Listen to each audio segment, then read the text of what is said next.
ജനാസ പോയി കാണുമ്പോ ആ ജനാസയുടെ കാണുന്ന നേരത്ത് അതല്ലെങ്കിൽ ആ ജനാസയുടെ സമീപത്ത് പോയിട്ട് ആ ജനാസക്ക് വേണ്ടി അല്ലാഹുവിനോട് പ്രാർത്ഥിക്കണം.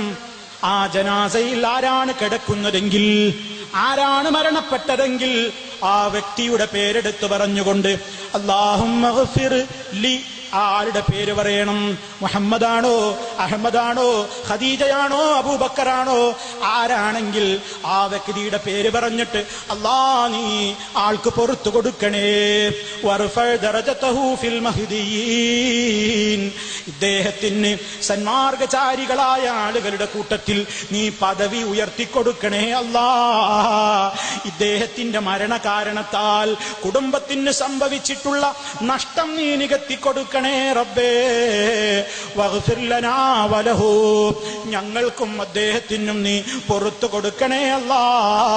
യാ റബ്ബൽ ആലമീൻ വഫ്സഹ് ലഹു ഫീ ഖബരിഹി, ഇദ്ദേഹത്തിന് ചെന്ന് കിടക്കാനുള്ള ഖബറിൽ നീ വിശാലത നൽകണേ.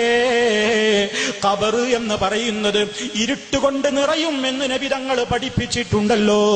ഇദ്ദേഹം പോയി കിടക്കുന്ന ഖബറിൽ നീ വനവ്വിർ ലഹു ഫീ, ആ ഖബറിൽ നീ പ്രകാശം ചൊരിയണേ അല്ലാ എന്ന് ജനാസ കാണാൻ പോകുമ്പോ പറയല് സുന്നത്താണ്.